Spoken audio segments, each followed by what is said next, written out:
કે અહીંના લોકોની એક તાકાત ને સૂઝબૂઝ હતી કે ગેનીબેનને પહેલા ધારાસભામાં મોકલ્યા અને એનો અવાજ ધારાસભામાં એવો ગુંજ્યો કે કોંગ્રેસ હાઈકમાન્ડે એને સંસદ માટેની ટિકિટ આપી.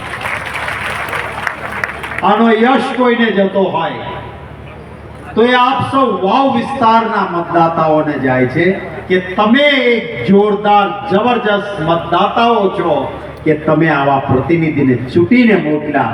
એટલા માટે આપ સૌનો ખૂબ હૃદયપૂર્વક આભાર માનું. આ ઉપસ્થિત પૂજનીય મહારાજ શ્રી વિધાનસભામાં કોંગ્રેસ પક્ષના નેતા ભાઈ શ્રી અમિતભાઈ ચાવડા, આપણી બેન, બનાસની બેન, ગુજરાતની બેન, હવે સંસદની ને દેશની બેન, ગાય માતાની બહેન એવી ગેનીબેન ઠાકોર,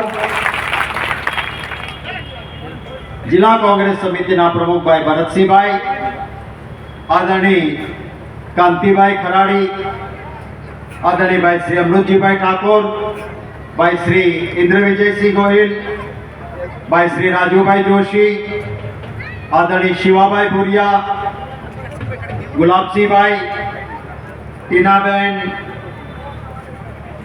બેન ઠાકરસિંહભાઈ, કેપીભાઈ ગઢવી, ભાઈ શ્રી ગિરિરાજ બના, લક્ષ્મીબેન, મંચ પર બહુ જ મહાનુભાવો છે. ઉપસ્થિત તમામ મહાનુભાવો, મારી સામે બેઠેલા ભાઈઓ બહેનો અને યુવાન સાથીઓ, આપે સૌએ આજે ઉપસ્થિત રહીને જે સમર્થન આપ્યું છે એ માટે આપ સૌનો ખૂબ હૃદયપૂર્વક આભાર. આપણો દેશ છે ને, ભારત દેશ એક કૃષિ પ્રધાન દેશ છે, ખેતી પ્રધાન દેશ છે, ઉદ્યોગ પ્રધાન દેશ છે. આપણા દેશના મોટા ભાગના લોકો ખેતી સાથે જોડાયેલા છે અને એટલા માટે સરકાર કોઈ પણ હોય એને ચિંતા કરવી હોય તો ખેડૂતની કરવી જોઈએ. તમને ખબર છે હમણાં બજેટ રજૂ થયું ને કેન્દ્રમાં, એ કેન્દ્રના બજેટમાં મેં અને ગેનીબેને કહ્યું કે આ જીએસટી તમે આ ટેક્સ, ગબ્બરસિંહ જેવો ટેક્સ આ ટ્રેક્ટર ઉપર ને ખાતર ઉપર ને ખેડૂતની દવા ઉપર અને પશુપાલકના ખાણદાણ ઉપર નાખો છો, એ ઘટાડો. ભાજપની સરકારે ઘટાડ્યો નહીં. ઘટાડ્યો ટેક્સ તો કોના ઉપર ઘટાડ્યો? કસ્ટમ ડ્યુટી ઘટાડી તો કોના ઉપર ઘટાડી? પ્લેટિનમ ઉપર. ચાંદી અને સોના કરતા એક મોટી ધાતુ કિંમતી આવે એને પ્લેટિનમ કહેવાય. આપણે પહેરીએ કોઈ પ્લેટિનમ? અમારી બહેનો દીકરીઓ બહુ સારું થાય, સોનું પહેરે, પ્લેટિનમ પહેરે. સોના કરતા મોંઘી ધાતુ એ પ્લેટિનમ. આ ભાજપની સરકારે પ્લેટિનમ ઉપરનો ટેક્સ ઘટાડ્યો, પણ ખાતર, ખાણદાણ, ટ્રેક્ટર, ખેડૂતની લેવાતી ખેતી માટેની દવાઓ એના ઉપર ટેક્સ ન ઘટાડ્યો તો આપણા કહેવાય ખરા ભાજપ ન કહેવાય ને? તો આને પાઠ એકવાર ભણાવ્યો છે, બીજી વાર વાવમાં ભણાવશો ને? મને આનંદ છે ને સલામ કરું છું કે બનાસકાંઠા એ એવા વિસ્તારના લોકોનો વિસ્તાર છે કે કદાચ કુદરતની મુશ્કેલીઓ વચ્ચે જીવીએ છીએ. કદાચ અબજોપતિ નથી, કરોડોપતિ નથી, પણ ખાનદાન લોકો વસે છે કે જેને બનાસની બેંક ખરીદી નથી શકતી પણ બનાસની બેનનો પ્રેમ ખરીદી શકે છે. આ લોકો છે એના, અને એમનો મને ગૌરવ છે. અહીંયા જીરું, રાયડો, એરંડા આપણે આ વિસ્તારમાં પકવીએ છીએ. એમએસપી એટલે ન્યૂનતમ મૂલ્ય.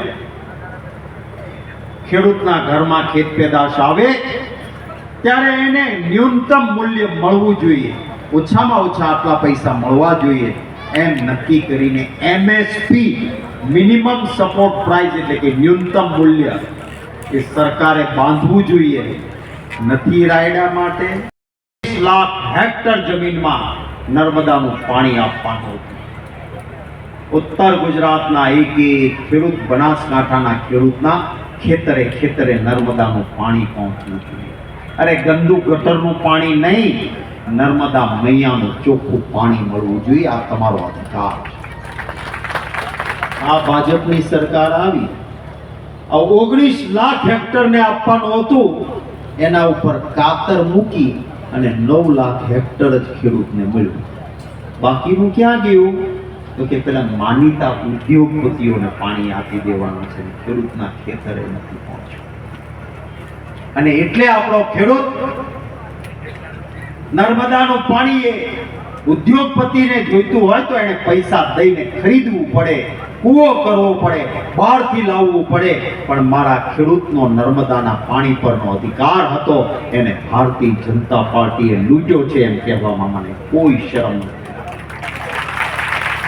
આના માટે આપણે મારી આપ સૌને વિનંતી છે કે જે રીતે તમામ સમાજ એક થયા, કોઈ સમાજ બહાર નહીં રહ્યો.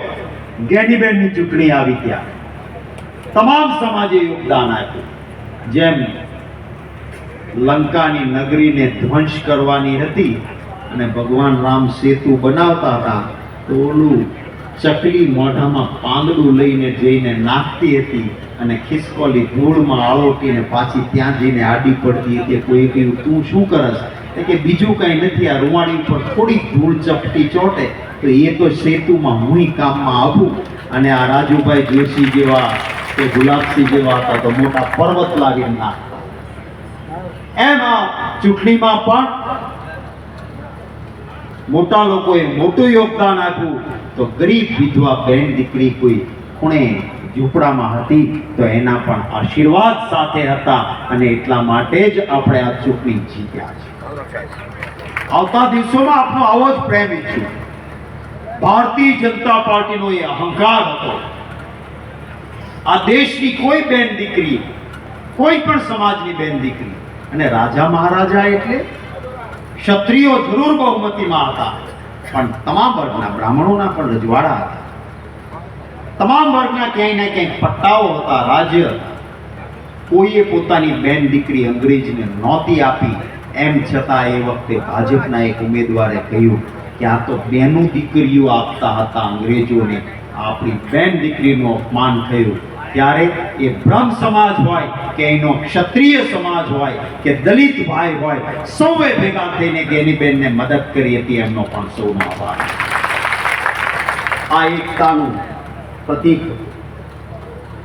ખાસ કરીને આપણો પક્ષ કોંગ્રેસ પક્ષ એ તમામ જ્ઞાતિ વર્ગ ધર્મને સાથે લઈને ચાલનારો પક્ષ છે. વિવિધતામાં એકતાવાળા આપણા દેશમાં બધાને સાથે લઈને ચાલે છે. આ એક પક્ષ છે કોંગ્રેસ પક્ષ, જ્યાં બહેનો દીકરીઓનું પણ સન્માન થાય છે.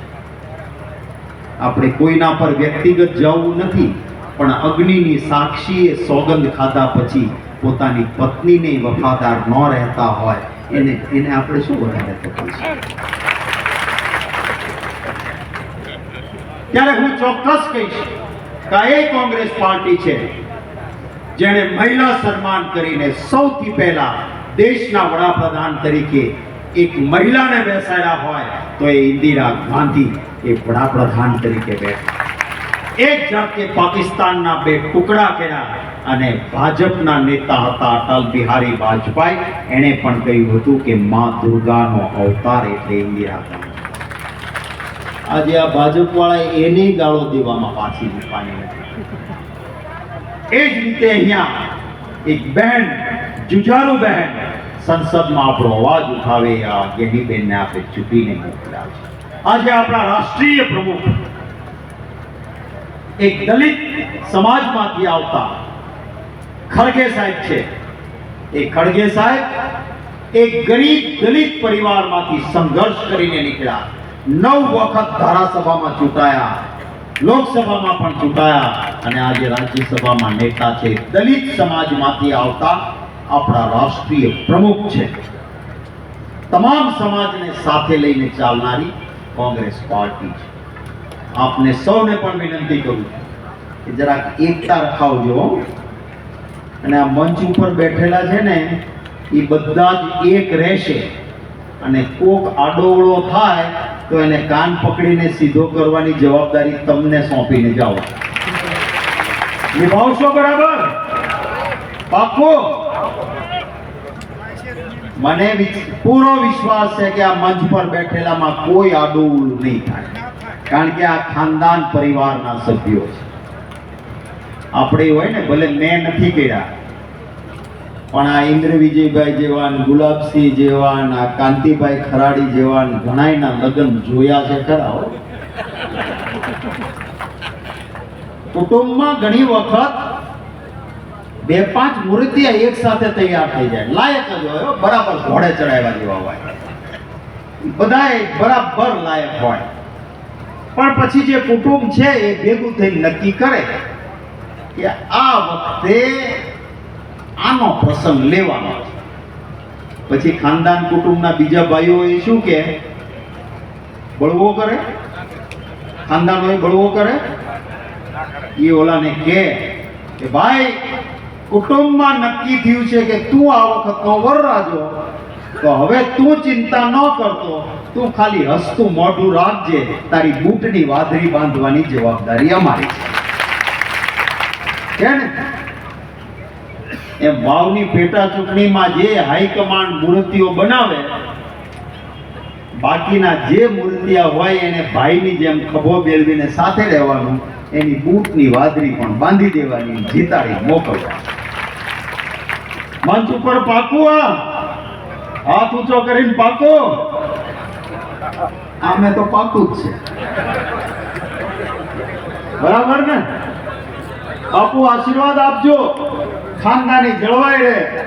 તમારા આશીર્વાદથી અહીંથી પેટા ચૂંટણી જીતીએ અને એક સંદેશ આપીએ કે આ વાવની એ વિધાનસભા છે જેણે ગેડીબેનને ચૂંટીને મોકલ્યા હતા અને એની સીટ ખાલી પડી, તો જે અમને માતર ખવડાવવા આવી હતી બેન, એનું અમે મમત્વ જાળવ્યું છે અને એની આબરૂ જાળવી છે અને વાવથી પાછા ધારાસભ્ય કોંગ્રેસના ચૂંટીને મોકલ્યા છે, એ કરીને દેખાડજો એવી વિનંતી કરવા. મેઘરાજાએ મહેર કરી, આવતા હતા ત્યાં ધોધમાર પડતો હતો, અહીંયા અમિત શાહના ખેડા. હવે મેઘરાજાને કહીએ છીએ કે અમારો પ્રોગ્રામ ને જમણવાર પૂરો થાય પછી મન મૂકીને વરસજો અને અહીંયા પણ માલામાલ બધાને કરજો એવી મેઘરાજાના પણ વિનંતી કરું છું. ઈશ્વરનો પહાડ માનું છું. આપણી વચ્ચે આવો જ પ્રેમ, ભાઈચારો અને એકતા ઈશ્વર કાયમ ટકાવી રાખે. અહીં વસતા સૌનું ખૂબ પરસ્પર ભાવ, પ્રેમ અને એકતાનું વાતાવરણ રહે. જુદી જુદી જ્ઞાતિ, વર્ગ, ધર્મના ભાઈઓ વચ્ચે કોઈ વર્ગ વિગ્રહ ન કરાવી શકે અને ખૂબ આપ સૌની પ્રગતિ થાય, ખૂબ સારું આરોગ્ય જળવાય એવી પ્રાર્થના કરીને વિરમું છું. જય હિન્દ. અહીંયા